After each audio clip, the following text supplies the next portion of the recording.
Miren, la verdad, si les soy sincero, no me encuentro muy bien. Llevo 2 o 3 días que no me encuentro muy bien, pero voy a hacer un esfuerzo porque ustedes se lo merecen, ¿vale? Voy a compartir algo que está en mi corazón con un único deseo, y es de hacerle bien. Amén. Esta mañana hemos estado aquí buscando al Señor, unos cuantos, luego hemos tenido un culto, hemos dado un estudio bíblico y Dios nos ha bendecido mucho. Amén. Lo vamos a hacer todos los domingos de septiembre hasta que ahora en el mercado de domingo, todos los domingos por la mañana hay ayuno y culto con estudio bíblico. Amén. Segunda de Timoteo,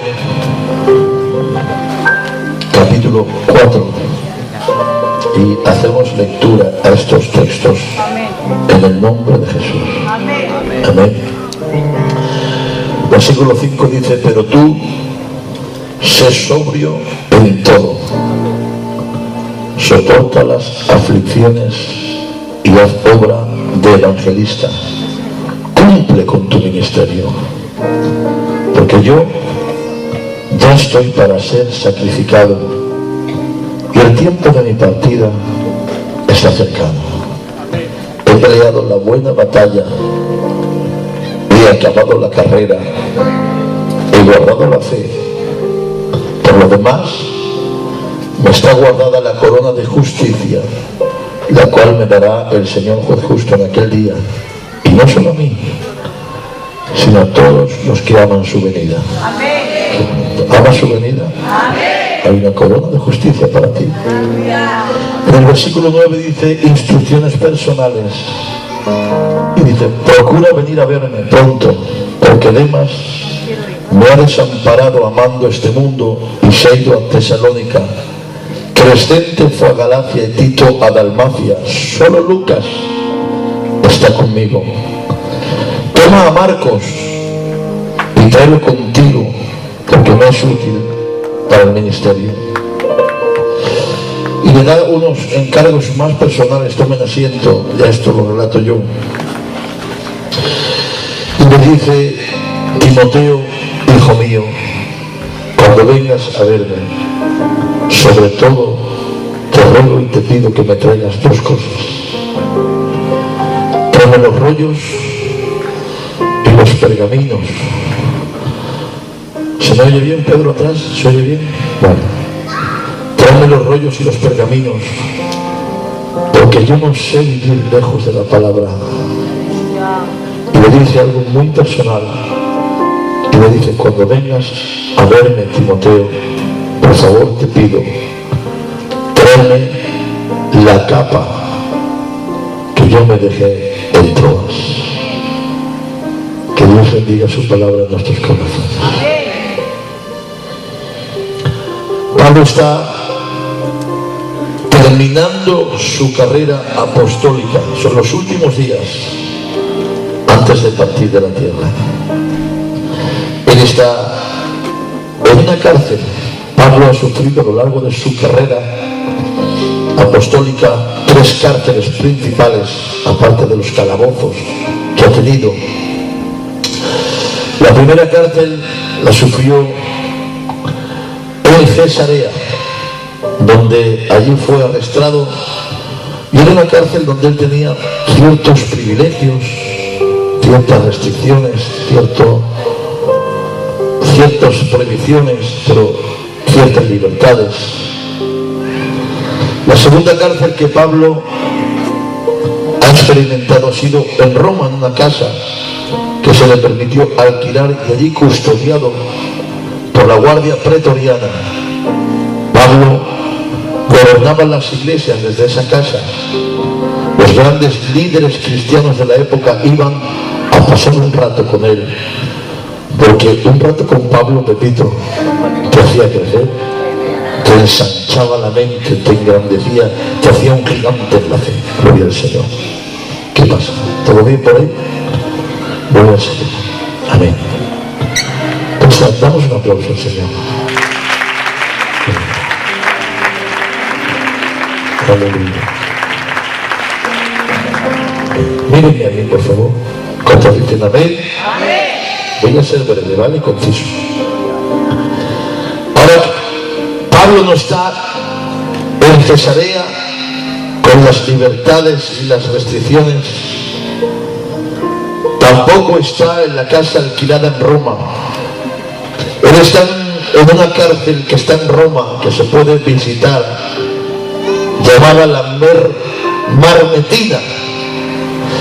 Es un calabozo frío, húmedo, oscuro, la luz no llega, lúgubre.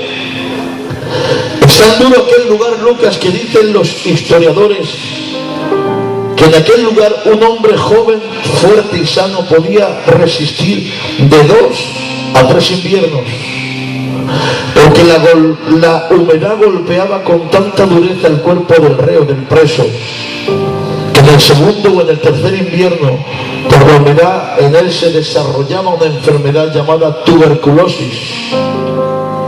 Y en el segundo o tercer invierno, el hombre más joven, más fuerte y más sano terminaba doblegándose ante la enfermedad y perdiendo la vida. Él está en este lugar porque el loco Nerón, para inspirarse para componer un poema o una canción, le ha metido fuego a Roma, la ciudad eterna. Roma ha estado ardiendo durante 6 largos días. Cuando los romanos han podido sofocar el fuego de su ciudad y han visto su ciudad amada destruida y en ruinas, se han encendido en ira, y Nerón, para desviar los sentimientos de ira, ha culpado a los cristianos del incendio. Esto es historia. Y para aplacar la ira de ellos, ha echado mano de algunos grandes líderes cristianos y los ha metido, a unos los ha matado, a otros los ha encarcelado. Para aplacar la ira del pueblo romano, ha echado mano del apóstol del mundo y lo ha dejado dentro de aquel lugar. En esa condición él está, y sabiendo y preveyendo Pablo que está terminando sus días en la tierra, él lo intuye o se le ha revelado. Él toma la decisión de escribir la última y la más emotiva de todas sus cartas. Es la segunda carta que va dirigida a su hijo espiritual en el ministerio, su candidato, el que él levantó, llamado Timoteo. Viendo, hermanos, la urgencia que la necesidad requiere, como un padre antes de marcharse de la tierra reúne a sus hijos y les da las últimas instrucciones, los últimos consejos antes de irse de la tierra. ¿Están de acuerdo con esto? Él escribe la carta y no le oculta nada, le dice: Timoteo, se termina mi ministerio, se acaba en la tierra, mi apostolado llega hasta aquí. Ahora yo me despojo del manto apostólico y te paso el relevo, porque en Asia hay una obra que tiene que continuar y que va a continuar esté yo, San Pablo, o no esté yo. Porque la obra de Asia no ha dependido, no depende ni dependerá jamás de la habilidad ni de la capacidad de ningún apóstol. Y os voy a decir algo que sabéis, pero os lo voy a recordar. Nuestra obra no ha dependido ni dependerá jamás de la habilidad, de la capacidad, del don, del talento ni del esfuerzo de ningún siervo. Esta obra descansa y avanza y camina y se desarrolla solo y exclusivamente porque hay una persona que cuida de ella, hay una persona que la vigila, que la trabaja, que está por ella. Se llama Espíritu Santo. A él sea la gloria, la honra, la alabanza, el honor, el imperio, los aplausos, los reconocimientos son para él. Gloria a Dios. Y Pablo escribe, yo me escucho mal, ¿ustedes me escuchan bien? Yo me escucho mal, pero si me escuchan bien no pasa nada. Y él dice: yo ya estoy preparado para ser sacrificado. Noten lo que escribe apóstol. En esta palabra él dice: estoy preparado para ofrecer el espendelay a Dios. El espendelay era lo más alto de un sacrificio, lo más puro de un sacrificio, la esencia, más esencia de un sacrificio. Mirad, hermanos y hermanas, cuando Pablo ve la muerte cara a cara, no tiene miedo, no echa un paso atrás ni tiembla. Pablo ve la muerte cara a cara y se abraza con ella, y ve en la muerte la oportunidad de ofrendar en el altar para Dios lo más preciado que él tiene, que es su propia vida. Gloria al Señor. Y es que Pablo hizo frente a la muerte desde una posición cercana a Dios. Y te voy a decir algo, Castellón: no se ve la vida cristiana igual estando cerca de Dios que estando lejos de Dios. Las pruebas no se pasan de la misma manera estando cerca de Dios que estando lejos de Dios. Las heridas no se soportan igual viviendo cerca de Dios que viviendo lejos de Dios. Los cultos que tenemos no los ven igual los que están cerca de Dios que los que están lejos de Dios. Las alabanzas que cantan estas hermanas y estos hermanos no las oyen igual los que están cerca de Dios que los que están lejos de Dios. Los mensajes de los predicadores no tienen el mismo sabor para los que están cerca de Dios que para los que están lejos de Dios, porque los que están cerca ven de una forma, pero los que están lejos ven de otra forma diferente. Los que miraban a Jesús en la cruz desde lejos veían a un moribundo, hermanos, entre dos malhechores muriendo, pero los que se acercaban, hermanos, veían al Dios hombre entregándose por la humanidad, porque no es lo mismo vivir cerca de Dios que vivir lejos de Dios. Si estás cerca verás diferente, si estás lejos verás diferente. Por eso mi consejo de esta tarde: ¿quieres bendición del cielo? ¿Quieres gloria? ¿Quieres más experiencias con Dios? ¿Quieres disfrutar de los cultos? ¿Quieres que los mensajes te hagan bien? ¿Quieres que las alabanzas te llenen? ¿Quieres que las oraciones de tus hermanos sean eficaces para ti? Este es mi consejo: acércate a Dios. Si te acercas a la iglesia fracasas. Hay gente que está cerca de la iglesia y lejos de Dios. Hay gente que está cerca de un coro y lejos de la alabanza. Hay gente que está cerca de un púlpito y lejos de la palabra. Acércate a Dios. No te acerques a un sistema, no te acerques a una administración, no te acerques al carácter ni a la personalidad de un pastor, que vas a fracasar. Acércate a Dios, que Él tiene gloria, Él tiene bendición, Él quiere cambiar el rumbo de tu vida. Dale un fuerte aplauso al Señor. Gloria a Dios.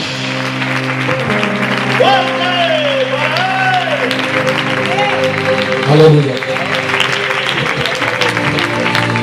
Gloria a Dios. Ahora, si no, ¿está mejor?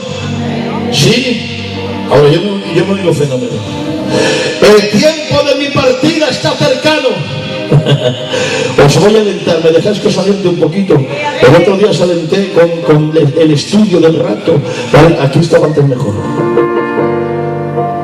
Él dice: mi barca va a levantar el ancla para hacer el último de sus viajes. Hermanos y hermanas, todos los que estamos aquí, todos, unos antes, otros después, pero todos algún día tendremos que cruzar el mar de la muerte.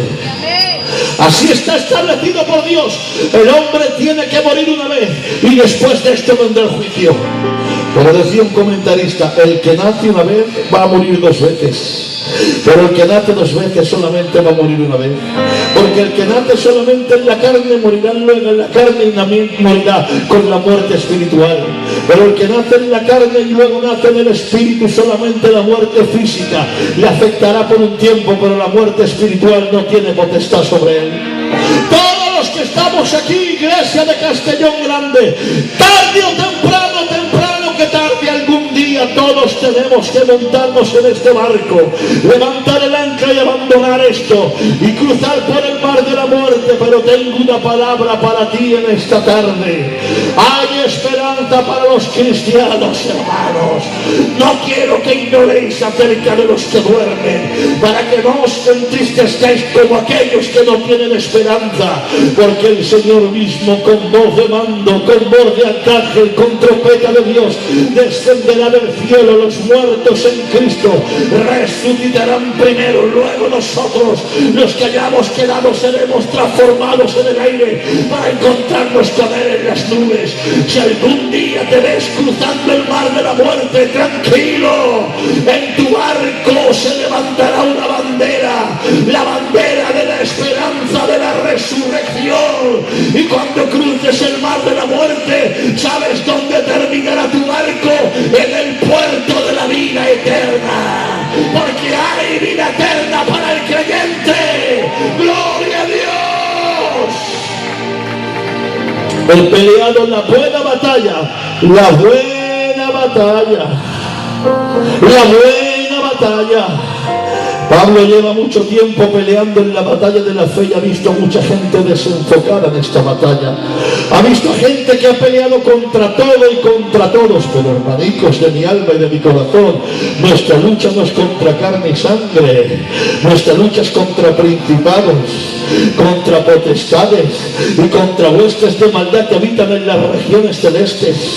Y te voy a hacer una pregunta de esta tarde. ¿Cuántos quieren vencer en esta batalla? Levanten su mano y digan amén para el Señor. Si quieres vencer en esta batalla, te voy a decir cuál es el primer enemigo que tienes que derrotar. El peor enemigo que tienes, hoy lo vamos a señalar. Dijo San Pablo: yo he peleado muchas batallas, gloria al Señor. En Gálatas tuve que pelear contra el judaísmo, aquellos que entraban encubiertamente en la iglesia, me arrancaban a la gente de la gracia y me los llevaban bajo el yugo de la ley. En Colosas tuve que pelear contra el misticismo, aquellos que decían que Dios creó emanaciones y las emanaciones más emanaciones, y que una emanación se separó tanto de Dios que no conocía a Dios y creó el cosmos y decía: la materia es mala, por lo tanto Dios no se ha podido hacer hombre porque Él no tiene nada que ver con la materia. Pero el gran teólogo dijo un texto que partió esa doctrina por la mitad y dijo: os equivocáis, porque en Él, en Cristo, habita corporalmente toda la plenitud de la deidad.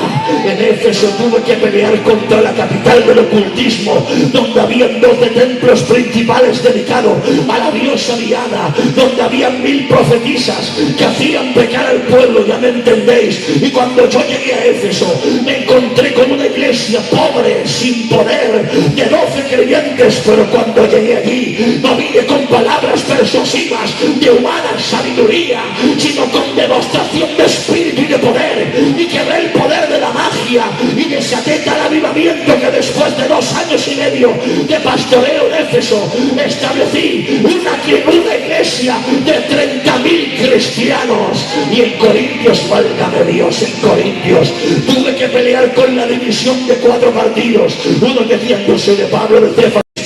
Tuve que reprender a aquellos que comían frente a los débiles en la fe, los sacrificados a los ídolos. Tuve que arreglar los litigios que hacían en los incrédulos. Tuve que reprender a las mujeres porque el atavío que llevaban no era el decoroso de una cristiana, porque la cristiana tiene que vestir como cristiana. Tuve que arreglar los problemas del matrimonio. Tuve que reprender a los ricos que hacían abusos en la cena del Señor. Tuve que ordenar los dones. Y por si esto fuera poco, tuve que lidiar con un pecado de inmoralidad, ya me entendéis, que estaba escondido en la iglesia, que nadie se atrevía a tocar por miedo a las familias, a las represalias y a las ruinas. Pero yo no me pude contener, porque cuando vi el pecado lo denuncié y lo corté y escribí la carta severa y la lancé como un puñal. Y cuando la palabra entró a las entrañas de la iglesia, produjo limpieza del interior, porque si hay algo que tiene que producir la palabra, no regalarte el oído, no es hacerte saltar del banco, ni que pases una buena tarde. La palabra tiene que limpiar el pecado dentro de la iglesia, porque es la espada del Espíritu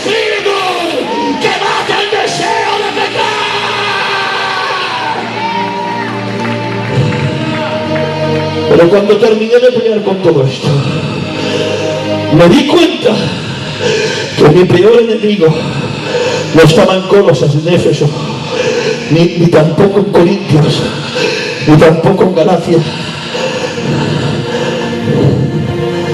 Mi peor enemigo, Pepito, estaba dentro de mí. Yo me tuve que luchar con la ley del pecado y de la muerte. Y cuando quería hacer el bien que quería, no podía. Y cuando no quería hacer el mal que no quería, no podía. Porque dentro de mí había una ley que se revelaba la palabra. Y yo siento quién era el apóstol San Pablo, el perito arquitecto de la iglesia, la columna del cristianismo, el coloso de la doctrina, el descubridor de misterios, el padre de Asia. Tuve que decir: miserable de mí, ¿quién me librará de este cuerpo de muerte que me arrastra a pecar? ¿Te has dado cuenta ya? Pero lo voy a decir más claro: tu peor enemigo no es tu vecina, tu peor enemiga no es tu cuñada, ni tampoco tu suegra, ni tampoco la de enfrente. ¿Sabes quién es tu peor enemigo? Tú eres tu peor enemigo.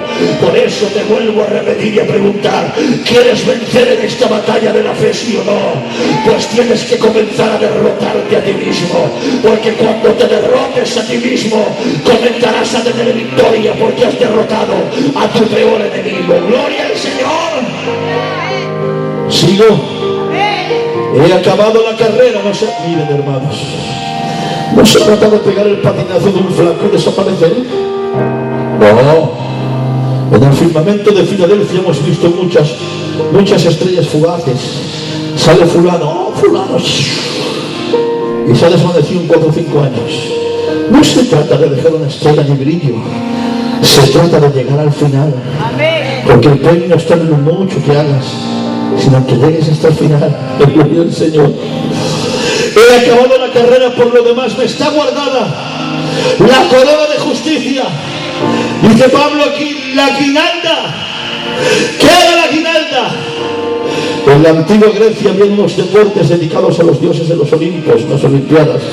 Y había una lucha que le llamaban la lucha romana. La lucha romana venía consistía en Dios, ¿de qué hay? La lucha romana consistía en marcar un espacio, un tiempo y unas normas de pelea, y se peleaba. Cuando se terminaba la pelea sonaban unas bocinas, y entonces entraban unos hombres que traían unas coronas de laureles llamadas guinaldas. Guinaldas se llamaban, como dijo San Pablo, unas guinaldas, y entraban en el lugar de la lucha. Claro, en la pelea unos habían muerto, otros estaban desfallecidos, moribundos, y ellos pasaban entre los que habían luchado, y los que estaban caídos los apartaban y se abrían paso. Cuando llegaban donde había uno de pie, lo miraban de arriba abajo y le ponían su corona de laureles, la guinalda, como premio. Seguían caminando, se está muerto, moribundo, desfallecido, los hacían a un lado. Cuando veían otro de pie, lo miraban, y aunque tenía heridas, aunque estaba cansado, aunque estaba golpeado, a lo mejor había perdido algo en la pelea, pero como lo veían de pie, le colocaban la corona. ¿Y sabes algo? Cuando le colocaban la corona, el que colocaba la corona nunca le preguntaba al que estaba de pie: oye, ¿a cuántos has tirado? ¿A cuántos has matado? ¿A cuántos has derribado? ¿Sabéis por qué no le preguntaban eso? Porque el premio no se lo daban por derribar, el premio se lo daban por mantenerse de pie. Pero ¿qué está pasando hoy en Filadelfia, hermanos?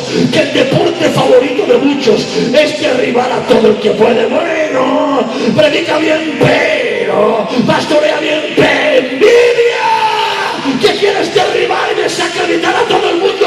Tengo un mensaje que darte: no hay premio para los que derriban, pero sí hay premio para los soldados valientes, que después del fulgor de la batalla aún se mantienen de pie, honrando al rey. No gastenle fuerzas en tirar a nadie, que Dios no te va a dar nada. Conserva tus fuerzas para que cuando venga tu día malo puedas mantenerte en pie y darle la gloria, la honra, la alabanza a aquel que está sentado en el trono. Dale un fuerte aplauso a Dios. Aleluya. La corona, si no, ¿me dejáis 20 minutos? No, ¿me dejáis 25 minutos? Luego no me critiquéis.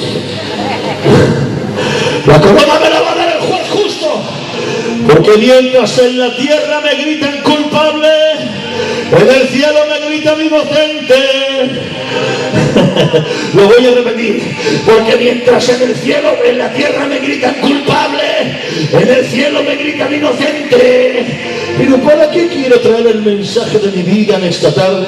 ¿Para qué quiero ponerte de pie, que aplaudas y que mañana en el mercado de Castellón digas, válgame Dios, cómo ha predicado el pastor? Si cuando llegue por la noche y me vaya a la casa pastoral y me quede a solas con Dios, Él me reprenda y me diga, que no caminas bien y lo sabes, prefiero pasar desapercibido, José, que no me aplaudan, que no me reconozcan, que no digan nada, pero que cuando me quede a solas con Dios me diga, buen siervo y fiel, en lo poquito más sido fiel, sobre lo mucho te pondré. El premio, el gozo de un cristiano no es el aplauso del pueblo, es el reconocimiento de Dios, es el aval del cielo, sí o no. Y voy a tocar un detalle, y lo voy a tocar porque tengo que tocarlo y que nadie se escandalice.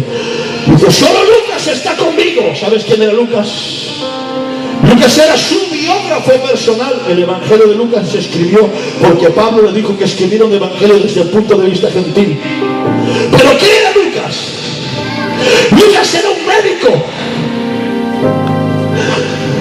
¿Qué tenía Pablo en los ojos?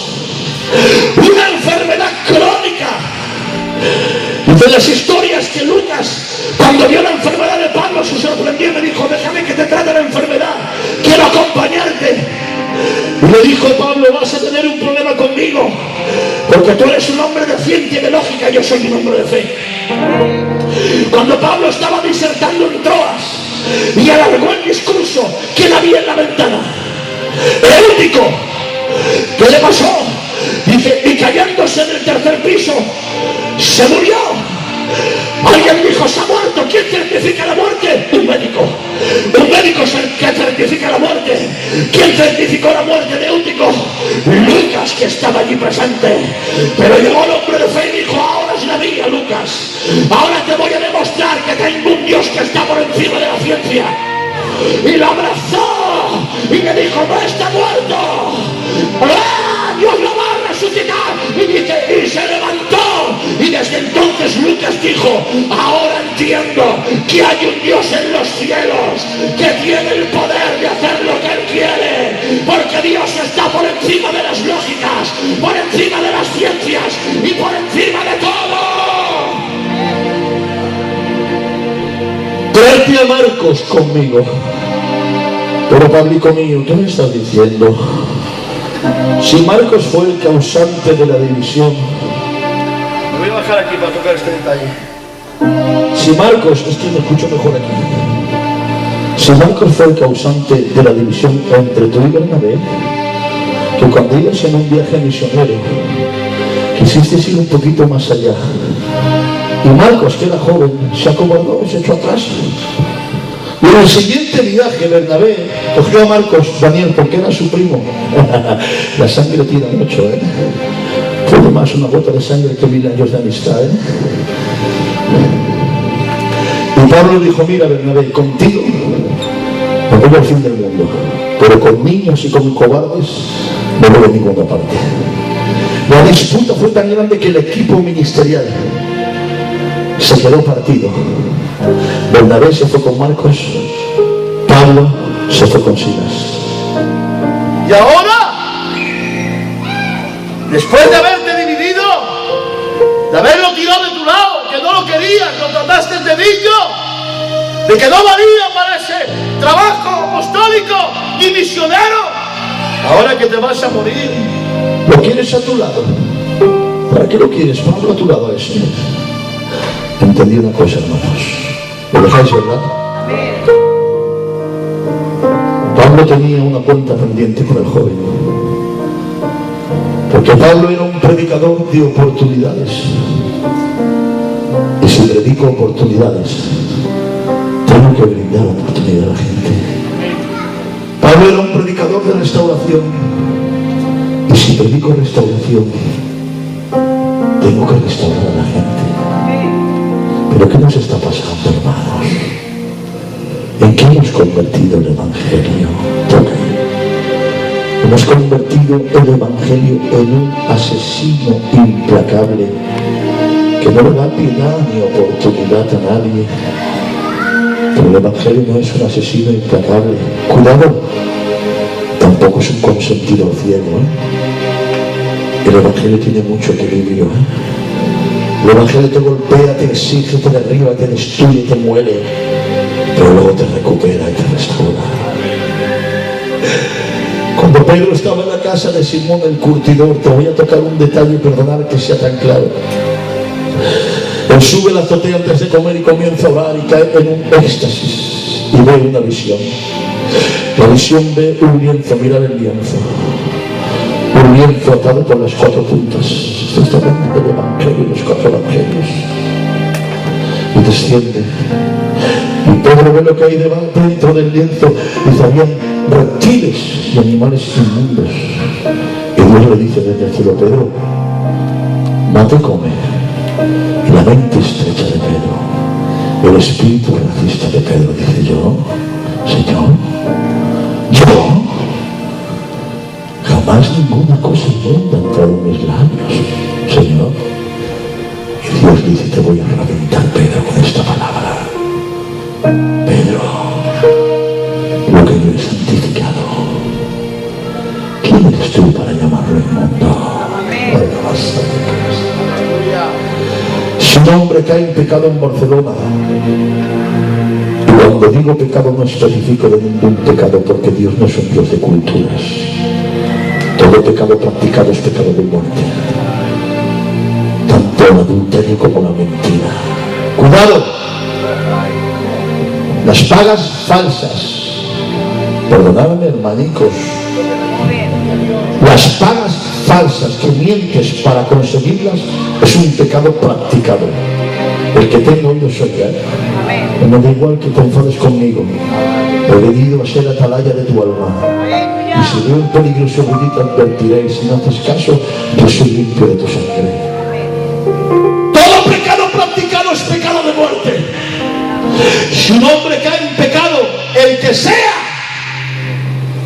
se arrepiente y se aparta de ese pecado, lo perdona Dios.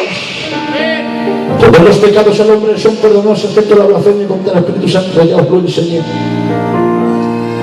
Y si se arrepiente, según la doctrina, ¿qué pasos hay? Después del arrepentimiento que viene la justificación. Después de la justificación, la regeneración.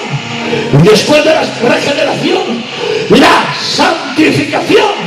Y si Dios lo ha limpiado, ¿quién eres tú para llamar inmundo aquel que Dios limpió? ¿O no te acuerdas que tú también un día necesitaste en la sangre del Calvario y la gracia de Dios para limpiar tu alma? Dios es un Dios de oportunidades. Dios es un Dios de restauración. La gracia es capaz de limpiar el pecado más inmundo, más sucio y más bajo de un ser humano. A Él no le importa que sea un asesino o cualquier pecado. La gracia tiene el poder de limpiarlo. Y si lo ha limpiado, ¿cómo te atreves tú a señalar a nadie? Gloria a Dios. Aprendamos a restaurar a los que han caído. Los cristianos somos el único ejército en el mundo que cuando alguien cae en medio de la batalla, en vez de cargarlo y llevárnoslo y curarlo, nos dejamos tirados en medio de su herida. Somos así, hermanos. ¿Me dejáis que siga 5 minutos más? Ya termino, hermanicos, de verdad. Aquí está lo que Dios me mostró, algo que pude ver. Y me dice: cuando vengas a verme, tráeme los rollos y los pergaminos. Aquí yo estoy hablando ahora. Y cuando vengas, dice: tráeme la capa, que yo me defendré. Pero Pablo, ¿pero por qué quieres la capa, Pablo? ¿Por qué quieres la capa, Pablo? ¿Queréis saber por qué Pablo pide la capa? No. ¿Queréis saber por qué Pablo pide la capa? Hagamos hermenéutica bíblica, que es muy fácil. ¿Dónde estaba Pablo? La marmita, la birmata. ¿Qué era la birmata? un calabozo frío, húmedo. ¿Qué edad tenía Pablo? Tenía aproximadamente 70 y algo de años. Era un hombre anciano. El corazón de un anciano no golpea con la misma fuerza que el de un joven. Luego entonces el riego sanguíneo de un anciano es mucho más lento que el de un joven. Luego entonces un anciano tiene, es que no me escucho, un anciano tiene más frío por naturaleza que un joven. ¿Estás de acuerdo, sí o no? ¿Sí o no? ¿Queréis que rompa la lógica de la hermenéutica de esta tarde? Amén. Pero vamos a ver, Pablo, ¿dónde estás? Estoy en Roma, violines. Estoy en Roma. Estás en Roma, Pablo. Y Roma es la capital del mundo, Pablo. Los mejores mercados, los mejores mercaderes, los mejores tejidos, las mejores colchas, las colchas de Babilonia, las mantas del Nepal, las capas del Kashmir. Lo tienes todo ahí. ¿Quién está contigo, Pablo? Tengo a Lucas, mi biógrafo personal. ¿Quién más? Tengo a Onisíforo de Asia, un colaborador mucho. ¿Quién más? Tengo a Claudia, una princesa británica que se convirtió conmigo y era mi hija espiritual. Y ella se preocupa de lo que me pasa. ¿Quién más?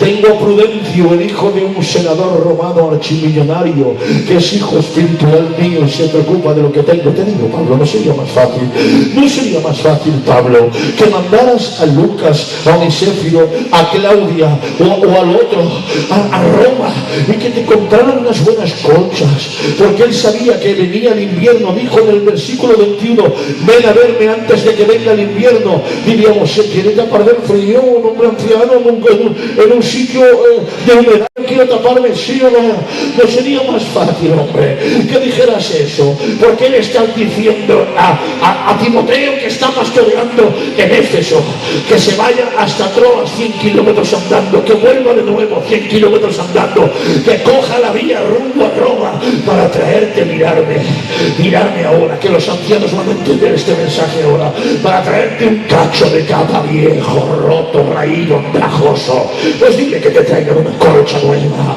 una capa nueva, una manta, algo nuevo. No será, Pablo, que tú tienes un sentimiento pegado a esa capa, que quieres esa capa contigo. Los últimos momentos de tu vida parece como que me colé dentro del corazón del apóstol, y él se sonrió y me dijo, ya la has descubierto. Cuando yo fui a Roma a perseguir a los romanos, a los cristianos, y llevaba carta de los ancianos, en el camino de Damasco una luz me rodeó, me derribó por tierra, y cuando caí en tierra caí con esa capa. Pero cuando me levanté con esa capa. Me fui a la calle derecha con la capa, allí oraron por mí, recibí el Espíritu Santo con la capa. Luego me fui al desierto de Arabia, y por las noches el desierto, las temperaturas se desploman, y yo me cubría con esa capa del frío. Cuando mi corazón latía de pasión y amor por las almas de Asia, por las iglesias de Asia, por las familias de Asia, por los ministerios de Asia, miradme, yo ponía la capa del suelo y me ponía de rodillas encima de la capa y comenzaba a llorar, y mis lágrimas caían en esa capa y están imprimidas en esa capa. Los he entendido.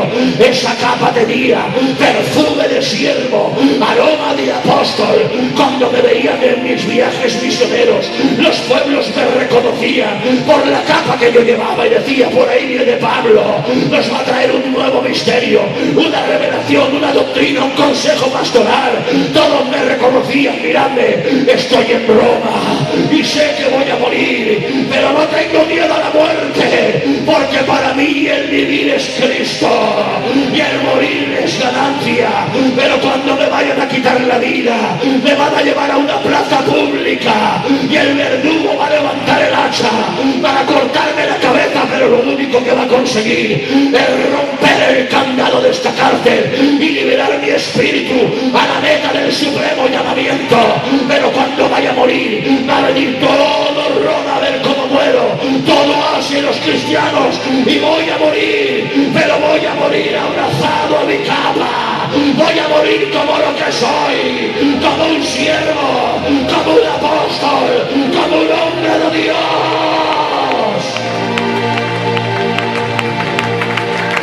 Dios, ¿qué está pasando en el Evangelio? Veo tanta gente cambiándose de capa con tanta facilidad.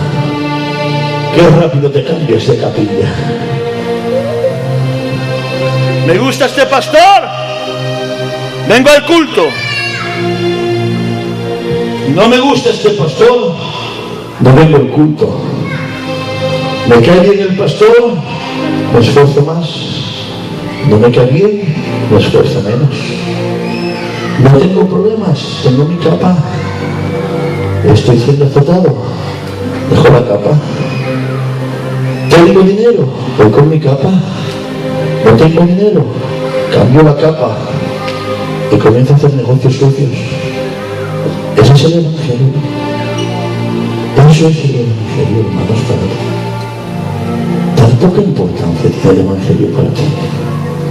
Tan poco valor le das al Evangelio. El que se ha convertido, hermanos, se ve a la lengua.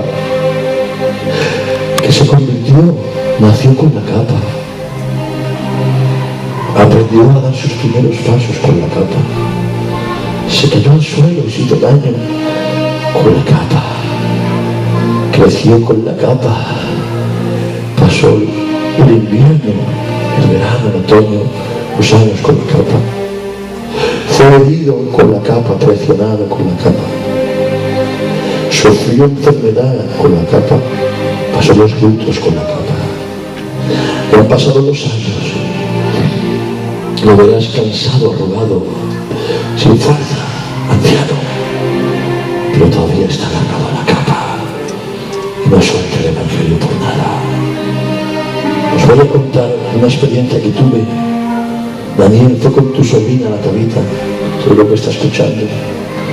De ahí nació este mensaje. De esa experiencia nació este mensaje. No sé si se acuerdan ustedes, en el local de antes que tenían, que bajé yo, creo que fue la primera vez que bajé hace 10 años, con el hermano Ramonet. ¿Se acuerdan? Recuerdo que fuimos a la casa de tu sobrina también. Él estaba en la habitación y cuando fuimos a la habitación íbamos caminando, el Ramonet y yo, y según íbamos caminando hacia la habitación, las piernas nos iban temblando. La electricidad recorrió nuestro cuerpo. Cuando entramos en la habitación, hermanos, cuánta gloria, me tuve que agarrar a la pared. Y yo estaba, me acuerdo de toda la vida, echadica en cama con la mascarilla. Él nos señaló y nos dio una palabra, hermanos, que levantó nuestra alma hasta el mismo cielo. Dijo, ven a hacer, hasta aquí nos ayuda el Señor. Nos sonrió con una sonrisa que ni el más hermoso de los ángeles puede sonreír así. Yo no entendía nada. Vi papeles en su pared y le pregunté, ¿qué son cartas? Y me dijo, no, es la Biblia. Luego que la escriban, porque así yo leo la Biblia desde aquí. Comenzó a hablarnos de un grupo de intercesión, de milagros, que quería visitar, que quería... Y mientras ella hablaba, Daniel, yo la miraba. ¿Y sabes cómo la veía yo? En un invierno muy duro. Pero la miraba y decía, pero si ella se ve en la primavera, ¿por qué yo la veo en el invierno? Y ella me decía, voy a hacer esto, voy a hacer lo otro. Y yo no entendía. Yo la miraba en un invierno y ella estaba en una primavera. Y cuando llegué al hotel, me tuve que tirar al suelo de rodillas llorando. Y le dije, Señor, yo no entiendo lo que me ha pasado hoy aquí. Hazmelo entender, por favor. Digo, ¿por qué yo la miraba a ella, la veía en el invierno, y ella se miraba en una primavera? ¿Sabe lo que me dijo Dios? Ahí nació este mensaje. Me dijo el Señor, en verdad, Él está viviendo, dame un poquito, Él está viviendo un invierno tan duro que tú, siendo mi siervo, no lo aguantarías. Pero me dijo, pero ¿sabes por qué ella lo aguanta? Porque ella no se ha tapado con una capa de apariencia ni de religiosidad. Ella vive tapada con la capa de un verdadero evangelio. Y el invierno no puede afectar. Yo sé lo que es el invierno, hermanos. Lo sé. Sé lo que es sufrir. Lo sé. Pero en esta tarde Dios me ha traído para decirte que el invierno nos va a llegar a todos. Todos tendremos algún día nuestro invierno. Pero hoy quiero presentarte una capa. Una capa que te va a ayudar en todos tus inviernos. Es la capa del Evangelio. No lo sueltes por nada. Abrógate con la capa del Evangelio. Y no hay nada ni nadie que te pueda alejar de esta casa. Cierra tus ojos un minuto. Voy a hacer una oración por ti. Eterno Dios y Padre Celestial, tu palabra ha sido predicada. Tu palabra nunca vuelve vacía, siempre cumple el propósito para el que le envíes. Gracias por esta palabra, Señor, que tú me has dejado ministrar a tu pueblo. Y si hay alguien aquí pasando un invierno, Señor, te ruego que tú lo ayudes y lo abrigues con esa capa de ese Evangelio, Señor. Gracias por tu pueblo, Señor, por tu iglesia. Sigue bendiciéndolo, Señor. Gracias por todo, en el nombre de Jesús. Amén. Si te ha hecho bien esta palabra, dale un fuerte aplauso al Señor.